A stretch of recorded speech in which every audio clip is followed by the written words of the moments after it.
sou Diogo Salviano, psicólogo clínico aqui do Religare, atendo em psicanálise, tenho uma demanda assim, que é mais racial, de gênero, então são essas pessoas que me procuram mais, mas não significa que eu só atendo essas pessoas, atendo todo mundo também.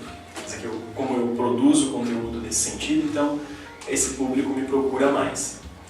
E acho que é isso. Tem canal no YouTube, Tem é canal no famosinho. YouTube. É famosinho. Depois você nacional. Um dia, quem sabe. Caminho da fama. Ah, não. Mas vale a pena assistir os vídeos no canal dele, hashtag segue Diogo. É só procurar lá, Diogo Salviano, o que vocês acham? Procuraria. Galera, boa noite. Para quem não me conhece, eu me chamo Carla, sou psicóloga clínica também, aqui do Religare. Trabalho com essa galerinha aqui do bem, doida, todo mundo doido. Sou psicóloga clínica e tenho um foco, uma demanda voltada mais para adolescência e para adulto, certo?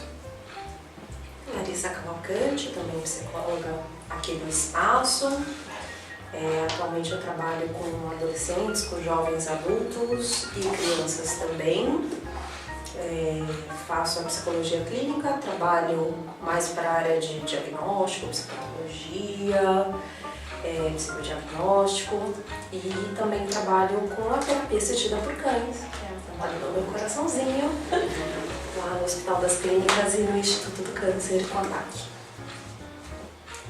Eu sou a Maristela, sou psicóloga e psicopedagoga. O meu público maior é criança e adolescente. Trabalho com questão de dificuldade de aprendizagem, questões na escola, toda essa demanda. A gente resolveu esquentar esse inverno com um tema que estourou no ano passado, que voltou esse ano com a segunda temporada, que é essa série tão controversa que a gente ensaiou o nome em inglês e vai falar 13 Reasons Why. Eu acho que é ousadia a gente dizer que ela já era depressiva, mas o humor deprimido ela com certeza já carregava com ela. Os fatos vão elaborando ali um quadro mais depressivo. E eu acho fantástico isso porque as fitas, que é a ótica dela, é de fato isso. É o tempo todo culpando o outro, sem olhar, sim, ela está sofrendo, ela é vítima do que acontece, mas sem olhar a questão do que eu posso fazer com isso. Ela só vai se questionar o que eu posso fazer com isso na última fita. A fase da adolescência ela é construída por vários processos de instabilidade, instável, né? Então, eu saio de uma vida infantil, né, em que esses pais exercem uma influência significativa, né? Controle, enfim, regras, normas. E agora eu estou vivendo uma nova fase, que é a fase típica da adolescência, em que eu estou em uma busca e uma descoberta, uma tentativa constante, uma busca constante de uma identidade. Quem eu sou? Eu sou aquilo que meu pai me disse, eu sou aquilo que a minha mãe me disse, eu sou aquilo que meu colega me disse. Quem eu sou? E aí a fase da adolescência é uma fase muito louca, né? Se a gente pode dizer assim. É uma fase de muita instabilidade, é uma fase de muita busca. E algumas coisas, elas são eminentes para essa fase. Existe um livro, a galera que estava aqui, que assistiu a Depressão e a Ansiedade, eu deixei um livro para vocês darem uma lida. Tem livros mais recentes que falam um pouquinho sobre a síndrome da adolescência normal, que lá a gente vai ver a autora contextualizando as crises que a adolescência vivencia por natural, por estar naquela fase.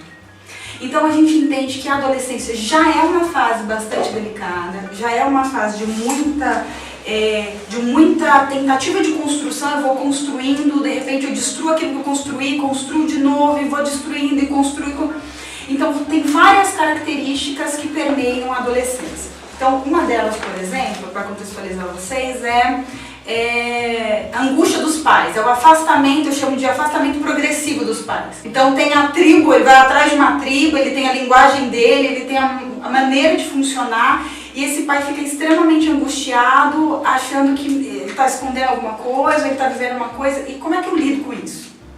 Eu acho que a maior angústia, né, vocês podem contribuir se vocês acreditam dessa forma, eu acho que uma das maiores angústias é ele está vivendo a fase de uma maneira esperada, Ou isso já saiu daquilo que é esperado e a gente pode ficar em zona de alerta porque alguma coisa pode estar acontecendo? No meio da série, a mãe vai na escola e vai conversar com o diretor e fala: eu quero ouvir de você quem era a minha filha. Porque nem eu entendi a minha filha. Tem uma angústia dos pais, esse afastamento dos pais e essa dúvida que os pais vivem de que será que isso é normal? Um dia esse adolescente tá me amando, no outro dia ele tá me detestando, literalmente. Na verdade, o desafio tá em separar ali o que é esse difícil esperado e esse difícil inesperado. O adolescente ele passa por esse momento do luto, da perda da infância, né? Porque de uma certa forma o adulto também coloca o adolescente nesse lugar, né?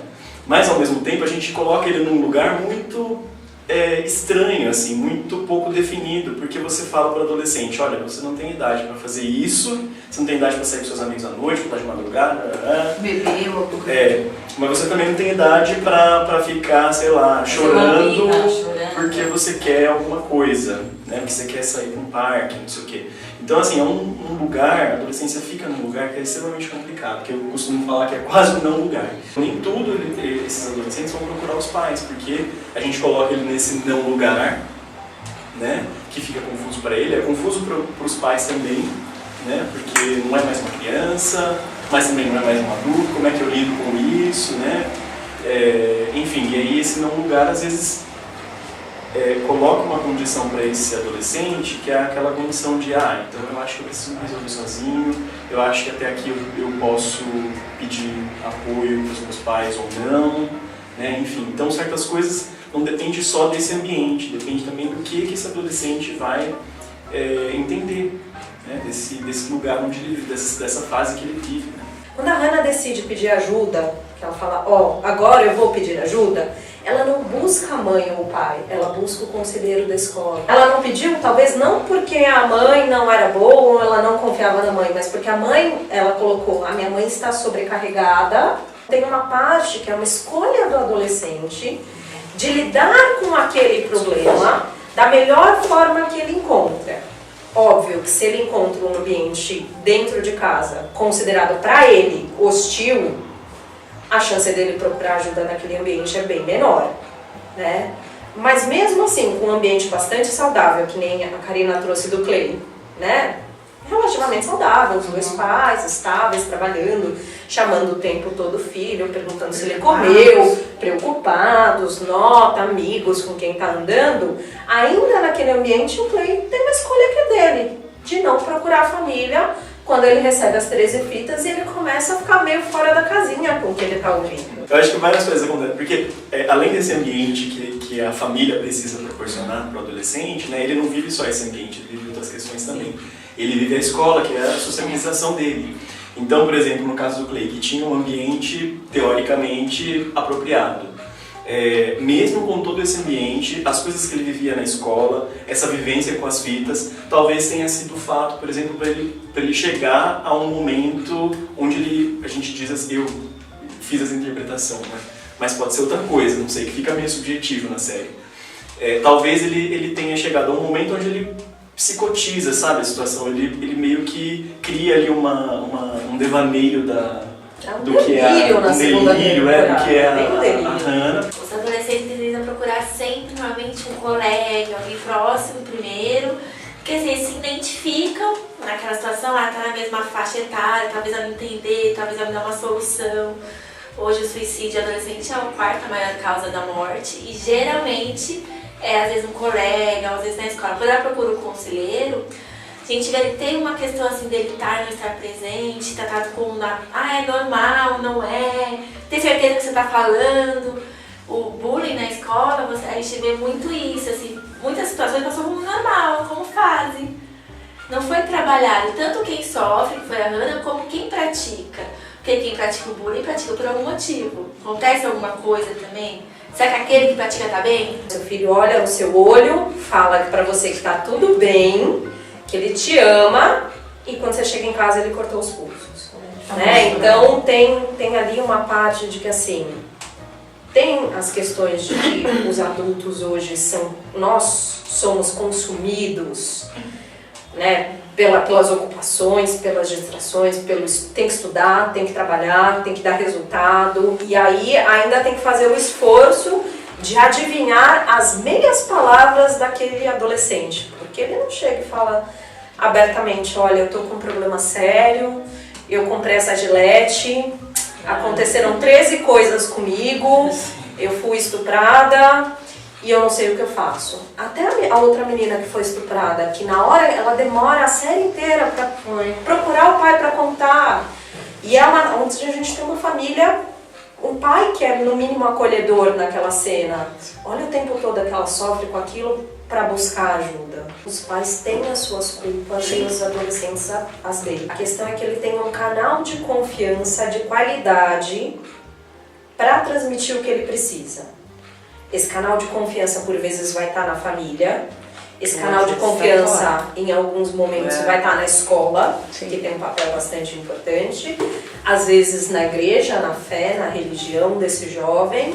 Ou com amigos que são considerados pessoas de apoio. Então, assim, a ideia é que o adolescente não tenha um único vínculo de qualidade com a família. Que ele consiga esse vínculo de qualidade com os terapeutas, com a escola, com o pessoal da religião que ele frequenta e com amigos que estejam devidamente informados, como a Mari falou, que quando o cara chegar, tô pensando em me matar, ele fala, não, tem esse caminho, você não acha legal fazer uma terapia, você não acha legal procurar o centro de valorização à vida? A gente fala muito do caso em si, do suicídio, mas o que foi feito depois? Qual trabalho foi feito depois? Com os outros adolescentes, com a família?